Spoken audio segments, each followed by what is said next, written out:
Ma mère m'a enfermée dehors et m'a dit que je n'avais plus de foyer, puis leur avocat m'a contacté. Je suis Mackenzie Wilson, 28 ans, et le mois dernier, ma vie s'est écroulée quand j'ai perdu mon travail dans une start-up qui a fait faillite. Mais rien ne m'avait préparé à rentrer chez moi pour découvrir que toutes les serrures avaient été changées. Mon téléphone a sonné avec un message de ma mère, nous avons changé toutes les serrures. Tu n'as plus de maison ici. Les larmes aux yeux, j'ai répondu à quel point ils étaient cruels. Notre relation avait toujours été compliquée, mais cela franchissait une ligne que je n'avais jamais imaginée. Puis, 2 jours plus tard, un email urgent de leur avocat a tout changé. Avant de continuer mon histoire, dites-moi d'où vous regardez et cliquez sur s'abonner pour suivre ce qui s'est passé dans le prochain chapitre de ce voyage sauvage. En grandissant à Oakwood Heights, une banlieue de classe moyenne à la périphérie de Boston, mon enfance semblait parfaite de l'extérieur. Notre banlieue de classe moyenne, avec sa pelouse bien entretenue et sa clôture blanche, aurait pu sortir d'une publicité immobilière. Mais à l'intérieur de ces murs, mes parents, Patricia et Robert Wilson, dirigeaient notre maison comme une académie militaire. Depuis mes premiers souvenirs, tout devait être fait à leur façon. Ma mère planifiait chaque heure de ma journée, cours de piano le lundi, natation le mercredi, soutien scolaire le dimanche. Mon père passait en revue mes bulletins avec un stylo rouge, encerclant toute note en dessous de A avec un soupir déçu. Mackenzie, l'excellence n'est pas optionnelle dans cette famille, disait-il, poussant mon test de mathématiques B+ à travers la table de la cuisine. Mon frère cadet, Trevor, s'adaptait parfaitement à leurs attentes. 4 ans plus jeune que moi, il était devenu l'enfant doré, suivant chaque règle sans questionnement. Société nationale d'honneur, capitaine de l'équipe de débat et admission éventuelle dans l'alma mater de mon père. Trevor cochait toutes les cases de leur fils parfait. Moi, cependant, j'étais née avec des questions au bout de la langue. Mais pourquoi ai-je besoin de calculs si je veux être écrivaine, demandai-je, récoltant un regard exaspéré. Parce que les enfants Wilson deviennent médecins ou avocats, pas des artistes qui crèvent de faim, répondait ma mère, on mettant fin à toute discussion. Au lycée, notre maison est devenue un champ de bataille. Je me suis jointe au journal de l'école pendant que mes parents m'inscrivaient à des camps prémédicaux. Je postulais pour des stages de journalisme pendant qu'ils programmaient des heures de bénévolat à l'hôpital. Le conflit constant nous épuisait tous, mais aucun camp ne se rendrait. Quand est arrivée la période des candidatures universitaires, je me suis inscrite secrètement à des programmes de commerce tout en prétendant poursuivre l'après-médecine. Le jour où ma lettre d'acceptation de l'école de commerce du Nord-Est est arrivée, accompagnée d'une bourse partielle, j'ai finalement montré mes cartes. Je vais faire du commerce, pas de la médecine, ai-je annoncé au dîner, faisant passer la lettre d'acceptation à travers la table. Le silence a duré 10 secondes excruciantes avant que mon père parle. Alors tu le feras sans notre soutien. Il ne plaisantait pas. Pendant que Trevor recevait une éducation entièrement financée, j'ai travaillé 3 emplois, matin à la librairie du campus, après-midi au bureau et vente le week-end, pour couvrir ce que ma bourse ne couvrait pas.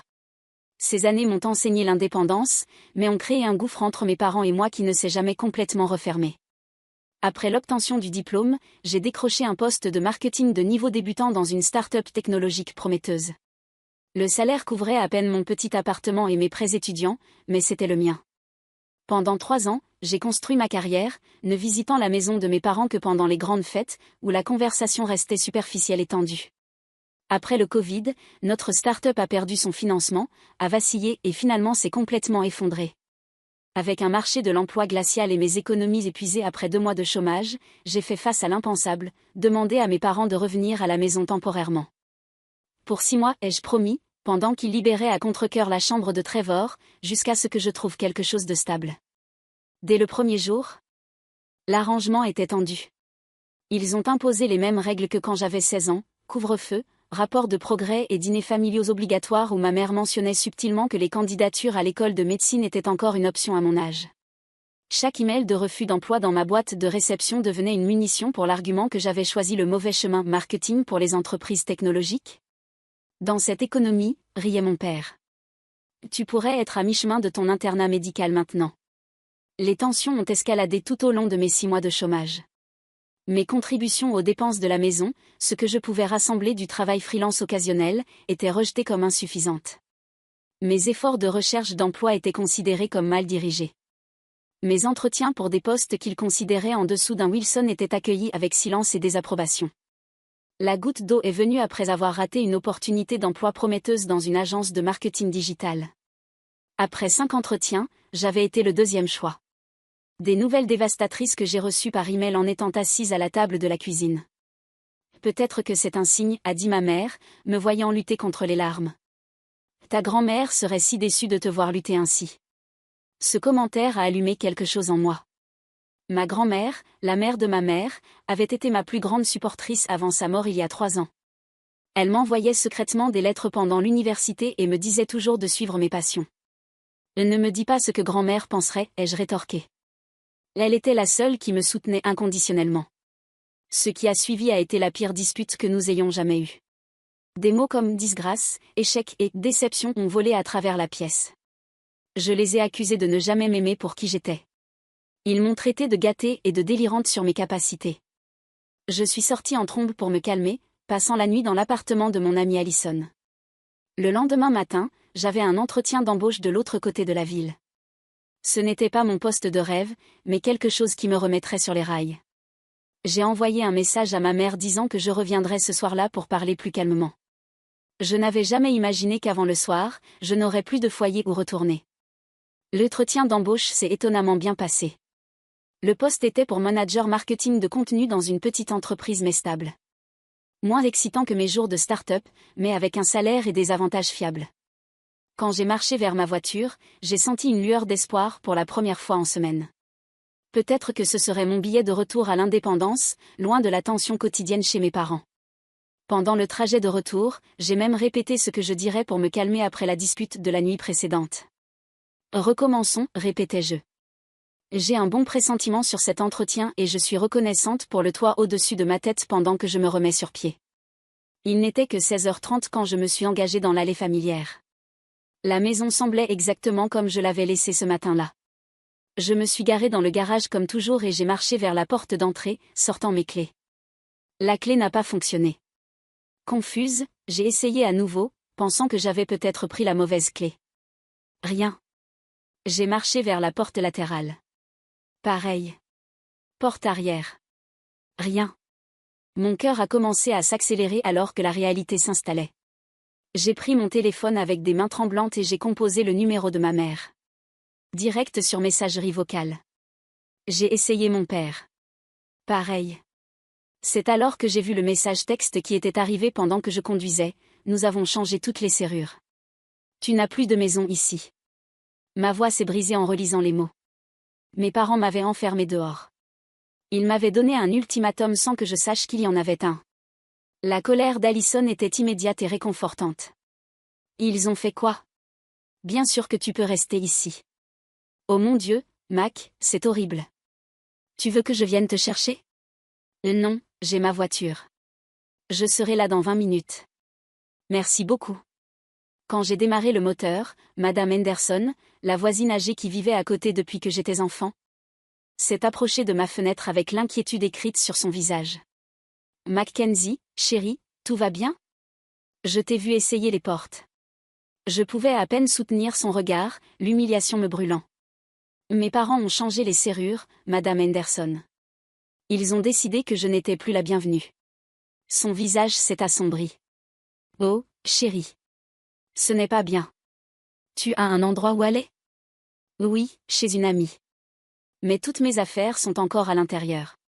Elle a tapoté ma main à travers la fenêtre. Je vais surveiller. Si je les vois partir, je te ferai savoir. Peut-être que tu pourras récupérer tes essentiels alors. Je l'ai remercié et je suis partie, regardant ma maison d'enfance s'éloigner dans le rétroviseur, me sentant comme si j'avais 16 ans à nouveau, impuissante, incomprise et complètement seule. Cette nuit-là sur le canapé d'Allison a été le point le plus bas de ma vie d'adulte. Après qu'elle soit allée au lit, je me suis finalement permise de pleurer complètement. La trahison était plus profonde que je ne pouvais l'imaginer. C'étaient mes parents, les gens qui étaient censés m'aimer inconditionnellement. Au lieu de cela, ils m'avaient littéralement enfermé hors de leur vie parce que je ne rentrais pas dans leur moule prédéterminé. J'ai regardé d'anciennes photos de famille sur mon téléphone jusqu'à 3 heures du matin, me demandant où tout avait si mal tourné et comment j'allais reconstruire ma vie avec la plupart de mes possessions coincées. Peu savais-je qu'en seulement 2 jours, un email inattendu allait tout retourner. Se réveiller sur le canapé d'Allison le lendemain a pris quelques secondes de désorientation pour me rappeler pourquoi je n'étais pas dans mon lit. Puis la réalité s'est imposée. J'étais effectivement sans abri. La validation d'avoir une adresse permanente, une clé qui ouvrait une porte vers mon propre espace, avait été enlevée du jour au lendemain. J'ai fait du café, a dit Allison, apparaissant de la cuisine en pantoufles. Son appartement d'une chambre était petit mais douillet, rempli de plantes et de coussins colorés. Et j'ai appelé le travail pour dire que j'étais malade. J'ai pensé que tu pourrais avoir besoin de compagnie. Tu n'avais pas besoin de faire ça, ai-je dit, luttant contre une nouvelle vague de larmes devant sa gentillesse. Eh bien, quelqu'un devrait être à tes côtés, elle m'a tendu une tasse fumante. Alors, quel est le plan ? Plan ? Bon, j'avais besoin d'un plan. D'abord, j'ai essayé d'appeler mes parents à nouveau. Les 2 numéros sont allés directement sur messagerie vocale. J'ai laissé des messages qui ont commencé calmement et sont devenus de plus en plus désespérés. Maman, papa, s'il vous plaît rappelez-moi. Nous devons parler de ça. C'est illégal, vous savez. Vous ne pouvez pas simplement jeter quelqu'un dehors sans préavis. S'il vous plaît, laissez-moi au moins entrer pour récupérer mes documents importants et mon laptop de travail. Aucune réponse. Vers midi, j'ai conduit de nouveau vers la maison en espérant les trouver partant ou revenant pour pouvoir parler face à face. Le garage était vide, mais leurs 2 voitures étaient dans l'allée. J'avais oublié que c'était mercredi, jour de déjeuner de ma mère avec ses amis de l'église, jour de golf de mon père. Madame Henderson m'a vu du jardin et m'a fait signe de m'approcher. Ils sont partis il y a environ 1 heure, a-t-elle confirmé. Ta mère portait une liste de courses, donc ils doivent être allés faire les courses. J'ai regardé la maison, considérant mes options. Pourrais-je trouver une fenêtre ouverte ? Devrais-je appeler un serrurier ? Mais alors, que se passerait-il après être entré dans ma propre maison juste pour qu'ils appellent la police sur moi ? Mackenzie, a dit Madame Henderson doucement, ton père m'a donné ça pour toi avant qu'il parte. Elle m'a tendu une enveloppe scellée. À l'intérieur se trouvait une lettre tapée, froide et formelle. Toute tentative d'entrer dans notre propriété sans notre permission sera considérée comme une intrusion. Vos biens seront disponibles pour récupération samedi entre 14h et 17h comme précédemment arrangé. Nous espérons que tous les articles seront enlevés à ce moment-là. La lettre n'était même pas signée. Juste imprimée. Comme un avis à un locataire. Je ne comprends pas comment ils peuvent faire ça, ai-je murmuré. C'est ma maison aussi. Madame Henderson a secoué la tête, tristement. Je connais tes parents depuis 25 ans. Et je n'ai jamais aimé la façon dont ils te traitent. Ta grand-mère, Eleanor, serait désolée de voir ça. La mention de ma grand-mère a envoyé une nouvelle pointe dans ma poitrine. Elle avait été mon port dans la tempête pendant les pires orages avec mes parents. Après sa mort il y a 3 ans, j'avais perdu ma meilleure alliée. Merci d'être gentil, ai-je dit à Madame Henderson. Au moins je sais que quelqu'un surveille la maison. Je m'inquiète pour mes affaires. Je vais m'en occuper, a-t-elle promis. Et Mackenzie, ce n'est pas ta faute. Souviens-toi de ça.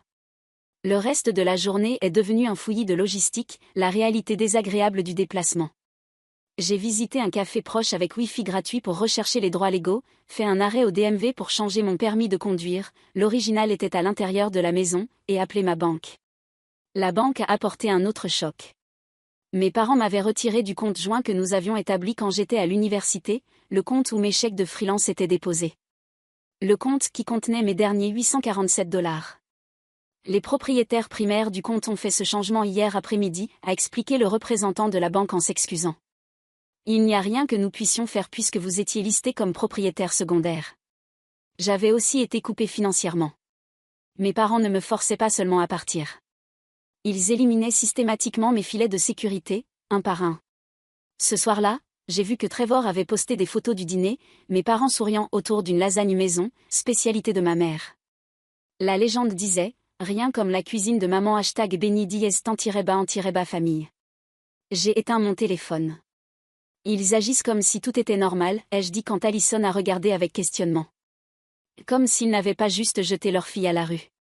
Et Trevor qui participe à ça. Allison a pris le téléphone de mes mains. Ton frère a toujours été le chouchou de papa. Tu le sais.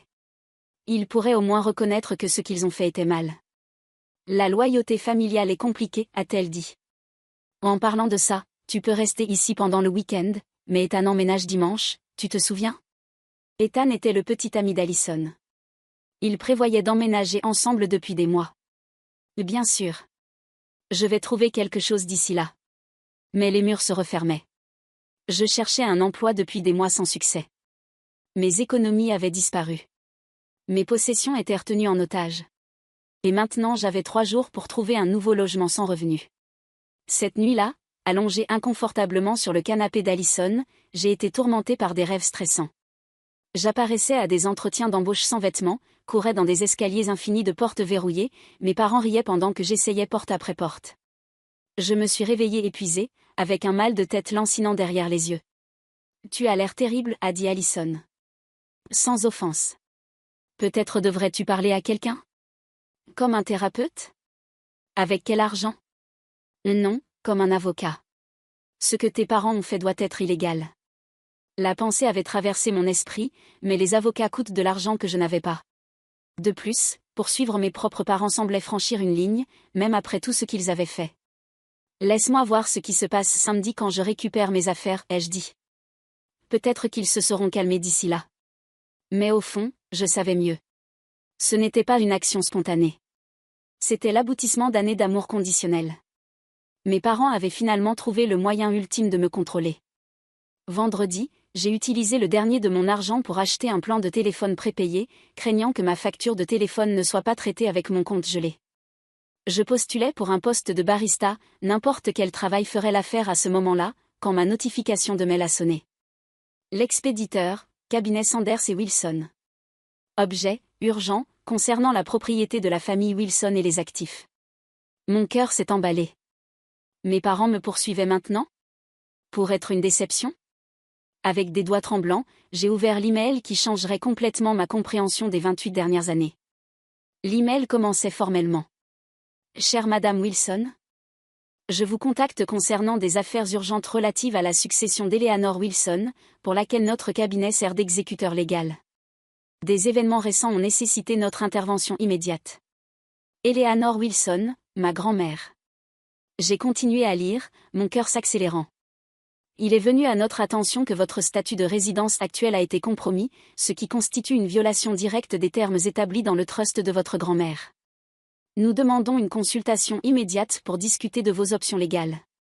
L'email incluait les informations de contact pour le partenaire Jonathan Peters. Avec des mains tremblantes, j'ai composé le numéro. Une voix féminine professionnelle, voici Mackenzie Wilson.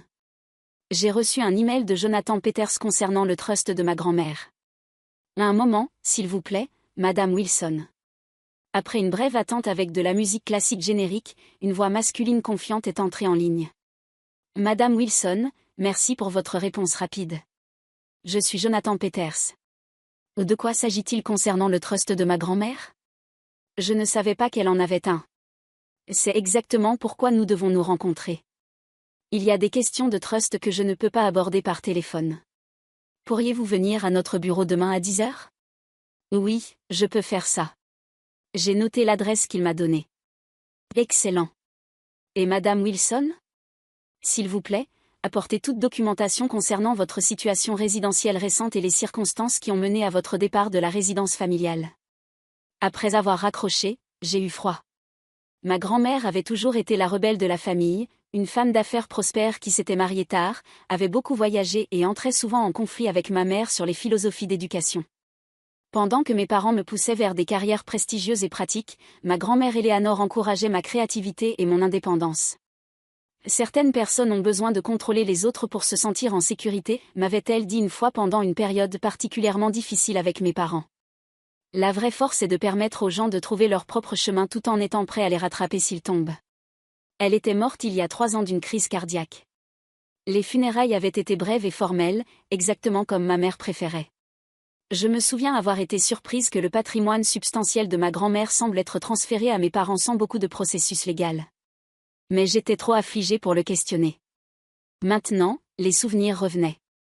Petit commentaire que ma grand-mère faisait. Regard significatif quand mes parents discutaient de sa propriété. Son insistance à me parler seule pendant ces dernières années. Un jour, Mackenzie, avait-elle dit lors de notre dernière visite, tu comprendras à quel point je crois en toi. Promets-moi que tu ne les laisseras jamais briser ton esprit.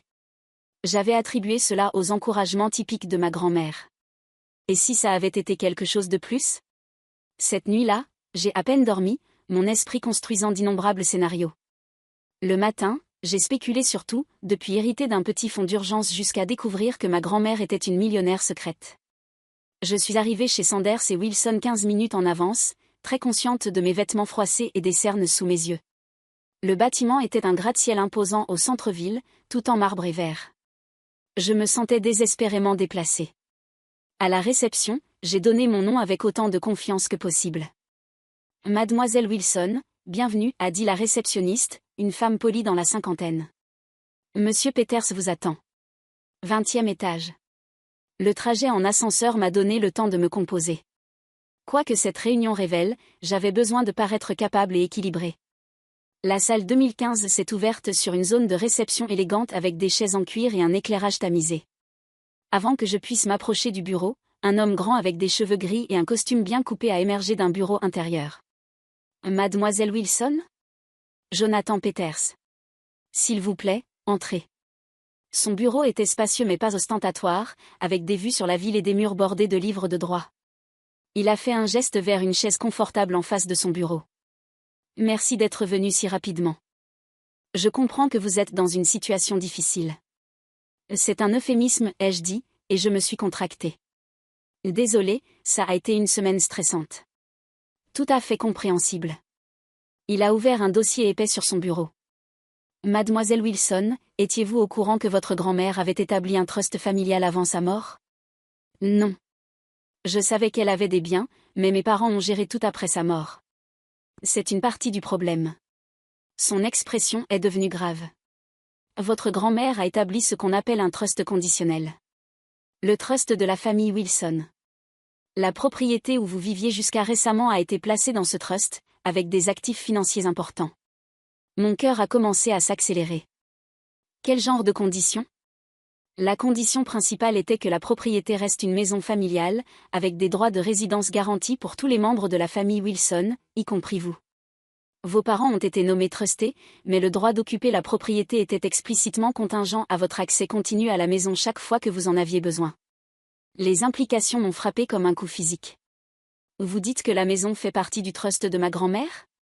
Pas la propriété de mes parents ? Correct. La maison appartient au trust d'Eleanor Wilson. Vos parents recevaient une allocation mensuelle du trust pour maintenir la propriété, avec la compréhension qu'elle resterait toujours disponible pour vous. Et en changeant les serrures et en m'interdisant l'entrée, ils ont violé les termes fondamentaux du trust ? Il a confirmé. C'est pourquoi notre cabinet, en tant qu'exécuteur légal du trust, a été automatiquement notifié. Notifié automatiquement ? Comment ? Votre grand-mère était assez prudente. Le trust inclut des provisions de surveillance. Quand vos identifiants d'accès, vos clés, ont échoué à ouvrir les serrures sur 3 portes séparées dans une courte période, cela a déclenché une alerte. J'ai dû paraître effrayée, parce qu'il a ajouté gentiment, votre grand-mère anticipait des problèmes potentiels de dynamique familiale. Elle voulait s'assurer que vos intérêts soient protégés. Des larmes ont jailli dans mes yeux quand le sens complet s'est installé. Ma grand-mère ne m'aimait pas seulement. Elle avait pris des mesures concrètes pour me protéger exactement du type de rejet que mes parents venaient de promulguer. Il y a plus, a continué Jonathan, sortant des documents supplémentaires. Le trust inclut des fonds éducationnels substantiels qui auraient dû être mis à votre disposition sur demande. Selon nos dossiers, vous n'avez jamais accédé à ces fonds, malgré l'achèvement de votre diplôme. Avez-vous demandé cela par l'intermédiaire de vos parents ? Non, ai-je chuchoté. J'ai travaillé plusieurs emplois pour me payer l'université. Mes parents ont dit qu'ils ne soutiendraient pas mon diplôme en commerce. L'expression de Jonathan s'est assombrie. Je vois. C'est extrêmement préoccupant. En tant que vos parents, en tant que trustés, ils étaient légalement obligés de vous informer de ces fonds disponibles. Nous devrons enquêter s'il y a eu des irrégularités financières. La pièce semblait tourner autour de moi. Non seulement mes parents m'avaient enfermé hors d'une maison qui n'était pas techniquement à eux de contrôler, mais ils pourraient avoir retenu des fonds éducationnels spécifiquement désignés pour moi. Que se passe-t-il maintenant ? Ai-je demandé, ma voix à peine audible. Vous avez plusieurs options, a dit Jonathan, son ton devenant plus formel. En tant que bénéficiaire du trust, vous pouvez invoquer l'application immédiate de ces termes, qui exigerait que vos parents restaurent votre accès à la propriété dans les 24 heures ou fassent face à des pénalités financières importantes, y compris la suppression potentielle en tant que trusté. Vous voulez dire que je peux les forcer à me laisser rentrer ? Ou potentiellement les supprimer ? Alternativement, nous pourrions négocier un règlement qui respecte les intentions de votre grand-mère tout en permettant une résolution amicale. Cela pourrait inclure l'établissement d'un logement séparé pour vous financer par le trust, tandis que vos parents continuent d'occuper la maison familiale sous des conditions révisées. Je me suis assise dans un silence abasourdi, essayant de traiter cette inversion complète du pouvoir. Toute ma vie. J'avais été à la merci de mes parents, financièrement, émotionnellement, pratiquement. Maintenant, dans un retournement que je n'aurais jamais pu anticiper, j'avais un levier légal significatif. J'ai besoin de temps pour réfléchir, ai-je finalement dit. Bien sûr. Jonathan m'a remis une clé USB. Cela contient des copies numériques des documents de trust pertinents pour votre examen. Je suggère que vous vous familiarisiez avec vos droits complets avant de décider comment procéder. Nous aurons besoin de votre décision dans 3 jours, car les termes du trust exigent une action rapide sur les violations. Quand je me suis levée pour partir, une dernière question m'est venue. Monsieur Peters, comment avez-vous su que mes parents m'avaient enfermé dehors? Je comprends l'alerte des clés, mais comment avez-vous su les détails? Un petit sourire a traversé son visage. Votre grand-mère a demandé une surveillance spécifique de la propriété. Nous avons un arrangement avec un contact local de confiance qui confirme toute activité suspecte. Madame Henderson. La plus vieille amie de ma grand-mère. Les pièces se sont mises en place alors que je quittais le bureau, tenant la clé USB. Je me sentais simultanément dépassée et étrangement autonomisée. Ma grand-mère avait vu cela venir. Elle avait créé un filet de sécurité que je n'avais jamais su existait. Pour la première fois depuis que je m'étais trouvée enfermée dehors, j'ai ressenti quelque chose d'inattendu, l'espoir. De retour à l'appartement d'Allison, j'ai branché la clé USB dans l'adaptateur de mon téléphone et j'ai commencé à lire les documents du trust. Le langage juridique était dense, mais le message central était cristallin. Ma grand-mère avait créé un filet de sécurité élaboré spécifiquement conçu pour me protéger du comportement contrôlant de mes parents. La maison familiale Wilson, la coloniale où j'avais grandi, la maison dont j'avais été enfermée, avait été achetée par ma grand-mère des décennies auparavant. Elle avait permis à mes parents d'y vivre pendant qu'ils élevaient leur famille, mais n'avait jamais transféré la propriété. Au lieu de cela, après sa mort, la propriété a été placée en trust avec des conditions spécifiques. Mes parents pouvaient continuer à y vivre sans payer de loyer et recevraient une allocation mensuelle pour l'entretien et les taxes foncières. Mais seulement s'ils garantissaient que j'aurais toujours une place dans cette maison si j'en avais besoin. Au moment où ils violaient cette condition, en changeant les serrures ou en empêchant autrement mon accès, ils déclencheraient une série de conséquences escalatoires. D'abord viendrait un avertissement formel. Si l'accès n'était pas restauré dans les 7 jours, l'allocation mensuelle serait suspendue. Si la situation restait non résolue après 30 jours, mes parents pourraient faire face à la suppression en tant que trustés et potentiellement perdre leur droit d'occuper la propriété entièrement. Ils ont risqué de tout perdre juste pour me donner une leçon, ai-je chuchoté à moi-même, luttant encore pour comprendre l'ampleur de leur pari. Mais la révélation de la propriété n'était que le début. En continuant à lire, j'ai découvert que ma grand-mère avait établi un fonds éducationnel substantiel qui aurait dû être disponible pour moi pendant l'université et restait accessible pour l'éducation supplémentaire ou le développement professionnel. Selon la documentation, mes parents, en tant que trustés, recevaient des rappels trimestriels de ces fonds. Pourtant, ils m'avaient regardé travailler 3 emplois, contracter des prêts et lutter financièrement pendant l'université sans jamais mentionner ce soutien disponible. Le plus choquant de tout était la lettre personnelle de ma grand-mère incluse dans les fichiers numériques, datée seulement 2 mois avant sa mort. Elle me parlait directement. Ma chère Mackenzie. Si tu lis ceci, alors quelque chose a mal tourné. J'ai essayé tout au long de ta vie d'amortir les tendances contrôlantes que j'ai observées chez tes parents, ma propre fille incluse. Mais j'ai toujours craint qu'en mon absence, leur comportement puisse s'intensifier. Ce trust est ma façon de te protéger même après mon départ. Tu as toujours été assez courageuse pour forger ton propre chemin, même quand c'était difficile. Cet esprit indépendant est ta plus grande force, bien que tes parents puissent le voir comme du défi. Les fonds et provisions inclus ici ne concernent pas l'argent, mais la liberté. La liberté de faire tes propres choix sans coercition économique. Utilise ces ressources sagement, mais ne te sens jamais coupable de revendiquer ce qui est légitimement tien. Sache que je suis plus fière de toi que les mots ne peuvent l'exprimer. Tout mon amour. Grand-mère Éléanore. J'ai lu la lettre 3 fois, les larmes coulant sur mon visage. Même d'outre-tombe, ma grand-mère avait trouvé un moyen de me soutenir, de valider mes choix et de fournir l'amour inconditionnel que mes parents avaient toujours refusé. Le lendemain matin, Je suis retournée au bureau de Jonathan Peters avec une compréhension plus claire et beaucoup de questions. J'ai examiné les documents, lui ai-je dit après que nous nous soyons installés dans son bureau. Je traite encore tout, mais j'ai des préoccupations concernant le fonds éducationnel. Si mes parents en ont abusé. Jonathan a hoché la tête gravement. Nous avons commencé un audit préliminaire. Les conclusions initiales sont troublantes. Il semble que des retraits réguliers aient été faits du fonds éducationnel au cours des 3 dernières années, malgré le fait que vous n'étiez inscrite à aucun programme éducationnel pendant cette période. Ils prenaient de l'argent qui était destiné à moi? C'est légal? En tant que trustee, ils avaient un accès technique, mais les termes stipulent clairement que les fonds étaient exclusivement pour votre bénéfice éducationnel. S'ils ont utilisé ces fonds à d'autres fins, cela constitue une violation grave du devoir fiduciaire. La trahison a coupé profondément. Non seulement il m'avait refusé l'accès au soutien financier pendant l'université, mais il semblait s'être servi de mon héritage depuis la mort de ma grand-mère.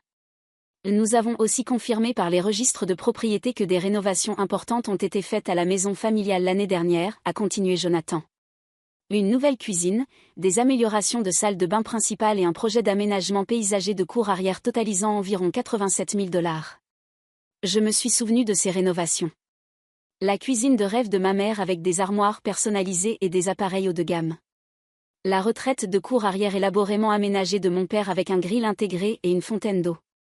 Des projets qu'ils prétendaient avoir économisés pendant de nombreuses années. Ils ont utilisé mon argent d'éducation pour rénover la maison, ai-je dit platement. Cela semble être le cas. Nous devrons conduire une comptabilité judiciaire complète pour déterminer les montants exacts et les chronologies. Je me suis assise en arrière, dépassée par l'ampleur de la tromperie. Quelles sont mes options maintenant? Jonathan a esquissé 3 chemins potentiels vers l'avant.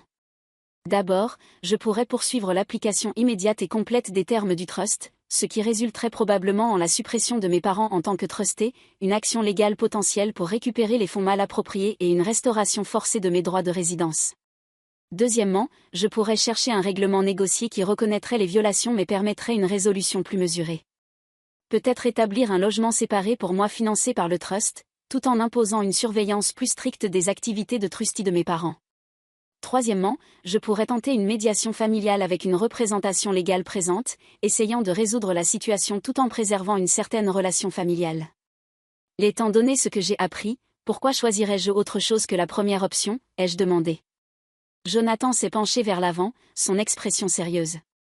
Madame Wilson, en mes 30 ans de pratique, j'ai vu comment les batailles légales familiales peuvent se dérouler. Même quand quelqu'un a été profondément lésé, comme vous l'avez été, le coût émotionnel d'un combat légal prolongé contre ses propres parents peut être dévastateur. Je serais négligent de ne pas présenter toutes les options. J'apprécie votre franchise. Que recommanderiez-vous? Je suggère que nous commencions par un avis légal formel décrivant les violations du trust et vos droits en tant que bénéficiaire. Cela donne à vos parents une opportunité de répondre avant que nous prenions des actions plus agressives. Parfois. Simplement démontrer que la dynamique de pouvoir a changé suffit à amener l'autre partie à la table. Cela avait du sens. Faisons cela. Je préparerai les documents aujourd'hui. Nous pouvons les livrer demain. Quand je me suis levée pour partir, une autre question m'a tracassée. Monsieur Peters, ma grand-mère a-t-elle jamais exprimé pourquoi elle a établi des protections si élaborées? Savait-elle que mes parents feraient quelque chose comme ça? Il a considéré ces mots soigneusement. Votre grand-mère était une femme remarquablement perspicace. Pendant nos discussions sur ce trust, elle a exprimé des préoccupations sur ce qu'elle appelait l'amour conditionnel, la tendance de vos parents à retirer le soutien chaque fois que vous faisiez des choix avec lesquels ils n'étaient pas d'accord. Elle croyait que ce modèle pourrait s'intensifier après son départ. Elle a vu tout cela si clairement, ai-je murmuré. En effet. Sa préoccupation principale était de s'assurer que vous auriez la liberté de construire votre vie selon vos propres termes, sans coercition économique. C'est pourquoi le trust inclut non seulement des provisions de logement, mais aussi des fonds éducationnels et de développement de carrière. Quand j'ai quitté le bureau juridique, j'ai ressenti un mélange complexe d'émotions. Le deuil pour ma grand-mère, qui avait compris mes luttes si profondément. La colère envers mes parents pour leur tromperie. Et un sens croissant de détermination. Cela n'était plus seulement sur récupérer ma place dans la maison familiale. C'était sur me défendre d'une manière que ma grand-mère avait toujours cru que je pourrais. La lettre légale formelle a été livrée à mes parents le lendemain par courrier. Jonathan a appelé pour confirmer la réception et m'a averti de me préparer à leur réaction. Elle est venue en quelques heures. Une rafale d'appels et de messages des deux parents, allant d'incrédule à furieux à soudainement conciliant. Quel est le sens de ceci, a exigé mon père dans son premier message vocal. Un avocat se présente avec des accusations ridicules sur les souhaits de votre grand-mère? C'est scandaleux. L'approche de ma mère était plus émotionnelle. Mackenzie, je ne peux pas croire que tu ferais ça à ta propre famille.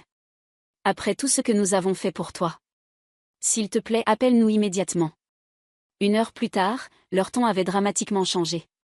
Chérie, il y a clairement eu un malentendu, disait le message de ma mère. Nous n'avons jamais eu l'intention que tu partes de façon permanente. Parlons-en en famille. J'ai transféré chaque message à Jonathan sans répondre directement. Son conseil était clair, laisser le processus légal fonctionner sans être entraîné dans la manipulation émotionnelle.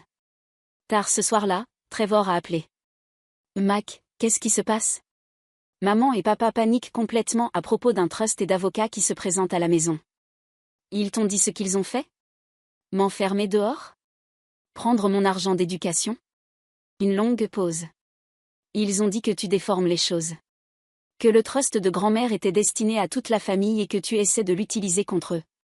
J'ai ri amèrement. Bien sûr que c'est ce qu'ils ont dit. Demande-leur à propos des 87 000 $ de rénovation de cuisine payés avec mon fonds éducationnel. Ça ne peut pas être vrai.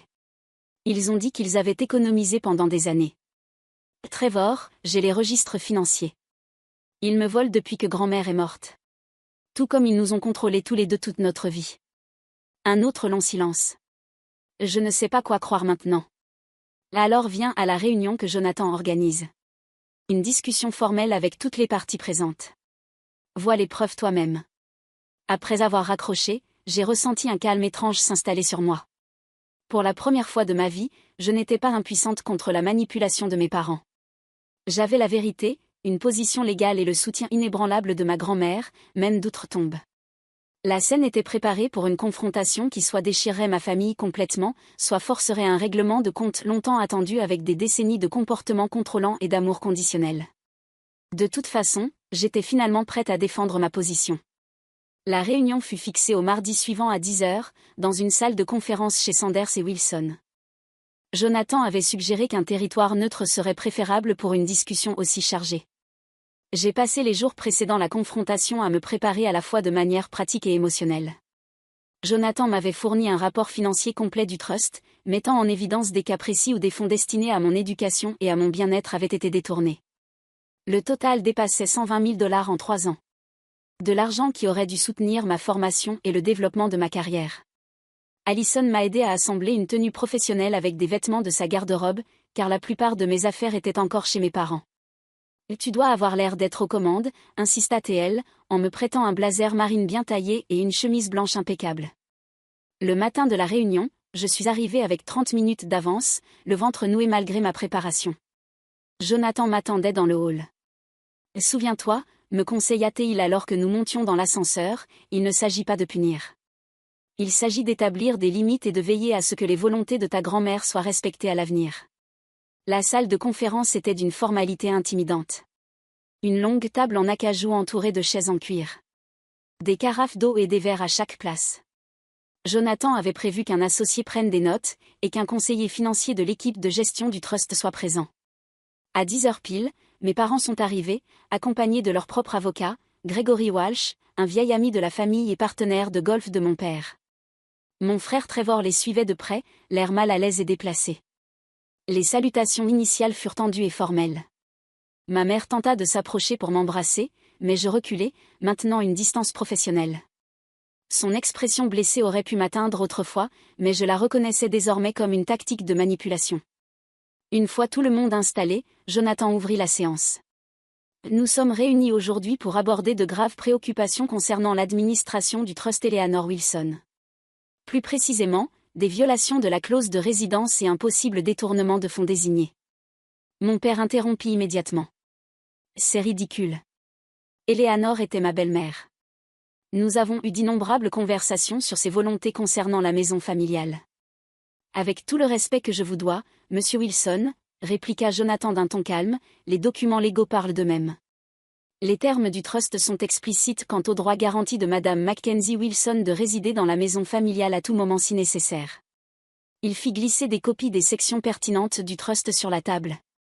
De plus, continua-t-il, notre audit financier a identifié de nombreux retraits du fonds éducatif qui semblent avoir été utilisés pour des rénovations domestiques et des dépenses personnelles, plutôt que pour le bénéfice éducatif de Madame Wilson, comme stipulé.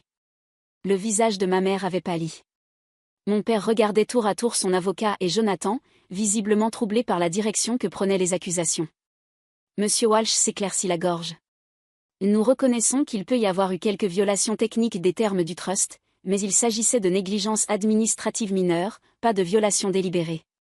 Changer les serrures pour barrer explicitement l'accès à une bénéficiaire de la résidence n'a rien d'une violation technique ou d'une négligence administrative, répliqua Jonathan, son ton toujours professionnel mais teinté d'une dureté contenue.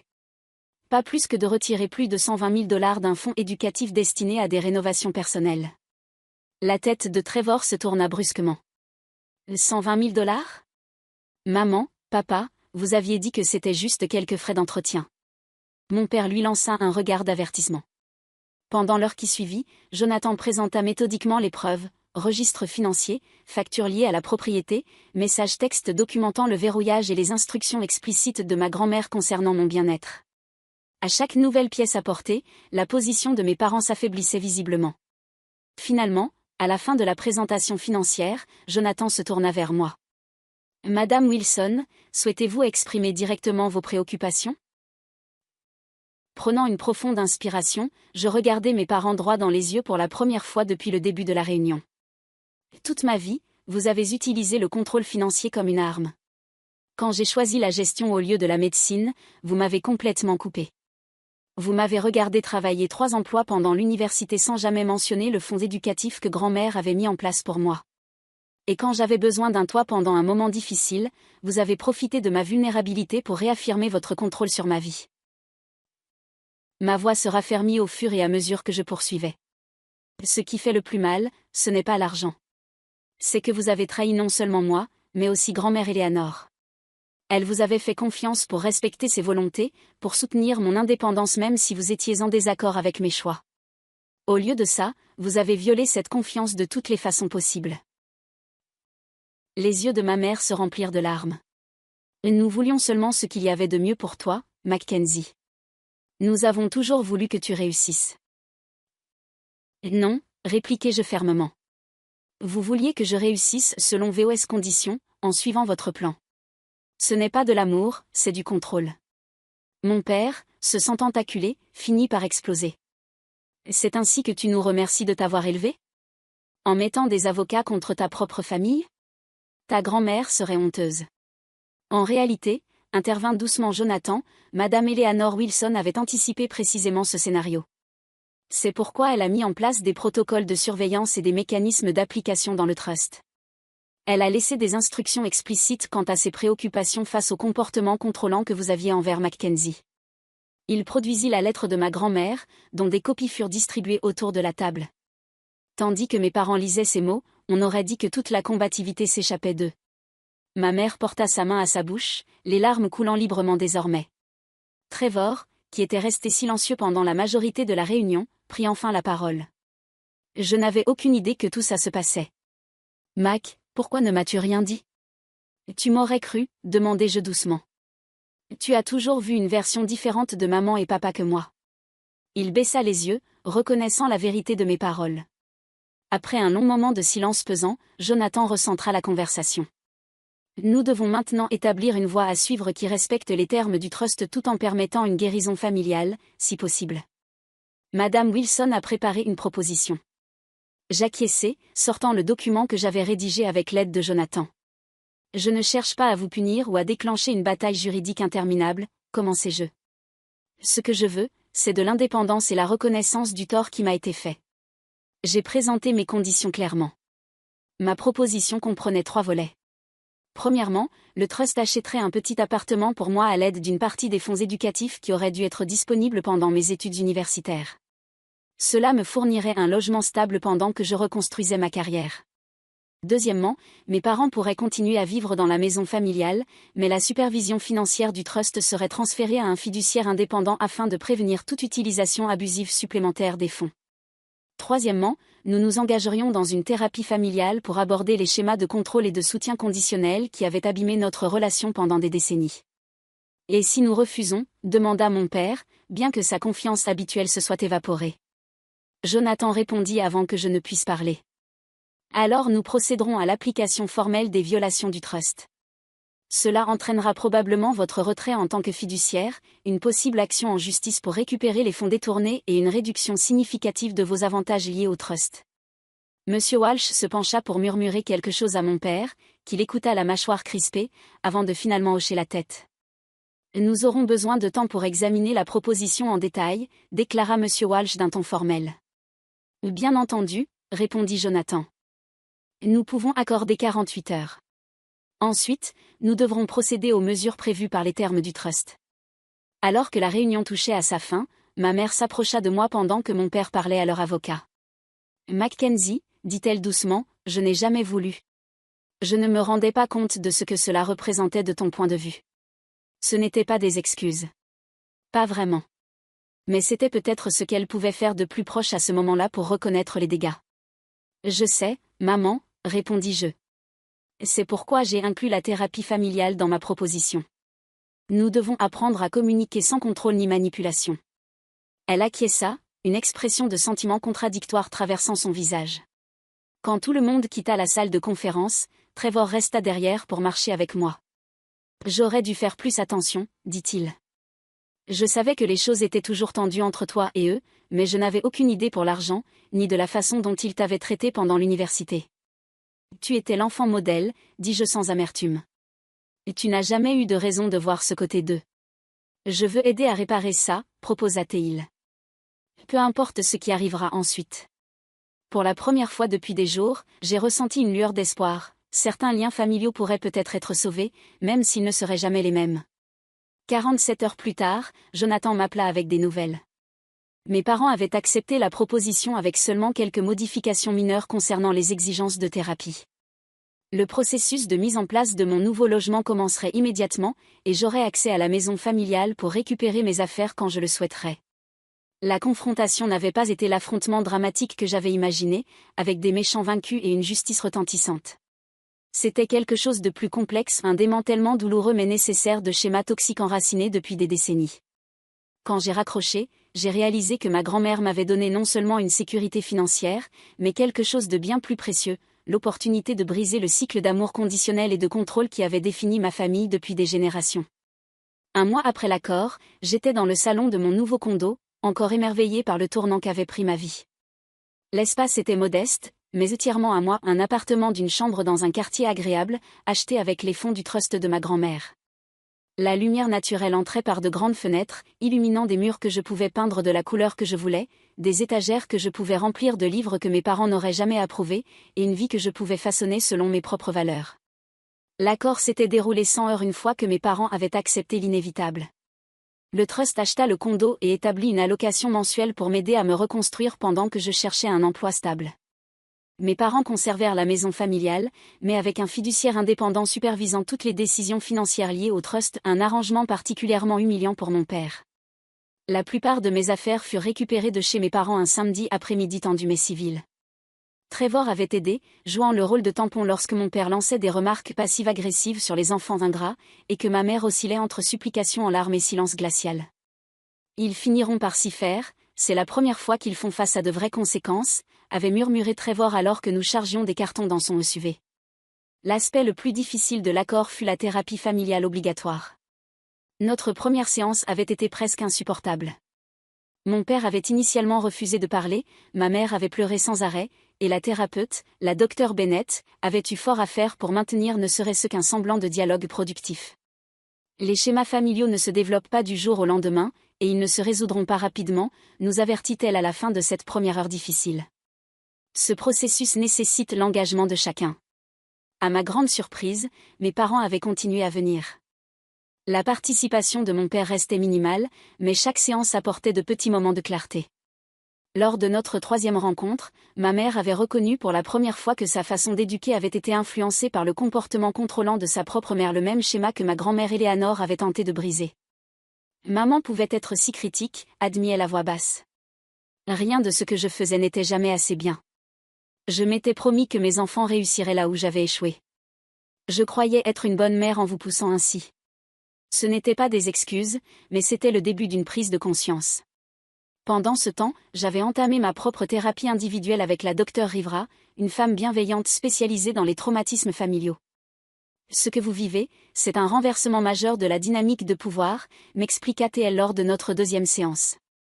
Toute votre vie, vous avez été celle qui dépendait, qui cherchait l'approbation. Et soudainement, vous avez un pouvoir réel. C'est une transition difficile pour tout le monde. Elle m'aida à travailler sur des émotions complexes, la validation mêlée à la culpabilité, le deuil des parents que j'aurais voulu avoir, la colère persistante après des années de manipulation, et l'espoir timide d'un lien plus sain à l'avenir. Pardonner ne signifie pas oublier ou excuser, me rappelait souvent la docteure Rivera. Cela signifie abandonner l'attente que le passé aurait pu être différent, et choisir comment avancer, avec des limites claires. Ces limites devinrent ma priorité alors que je reconstruisais ma vie. Avec un logement stable et mes besoins financiers de base assurés grâce au trust, je pouvais enfin poursuivre des opportunités de carrière en accord avec mes valeurs, au lieu d'accepter n'importe quel emploi par désespoir. J'ai postulé à un programme de master en marketing digital, quelque chose que j'avais toujours rêvé de faire, mais que je ne pouvais pas me permettre après l'université. Grâce aux fonds éducatifs légitimes du Trust, je me suis inscrite au cours d'automne, avec le sentiment profond de suivre le chemin que ma grand-mère avait prévu pour moi. Trevor et moi avons développé une relation plus étroite tout au long de ce processus. Libérés des dynamiques comparatives imposées par nos parents, nous avons découvert une véritable amitié. Il m'a avoué avoir toujours envié mon courage de suivre mes propres intérêts malgré leur désapprobation. J'ai fait tout ce qu'il voulait, admit-il un jour autour d'un café. Les notes parfaites, la bonne université, la bonne carrière. Et je ne suis même pas sûr d'aimer être comptable. Je n'ai juste jamais remis en question quoi que ce soit. Il n'est jamais trop tard pour changer, lui ai-je dit, consciente de combien je ressemblais à notre grand-mère à ce moment-là. Le développement le plus inattendu vint de Madame Henderson, la voisine de mes parents, qui m'avait témoigné de la gentillesse durant mon exclusion. Elle m'invita à prendre le thé un après-midi et me révéla qu'elle avait été la plus proche amie et confidente de ma grand-mère.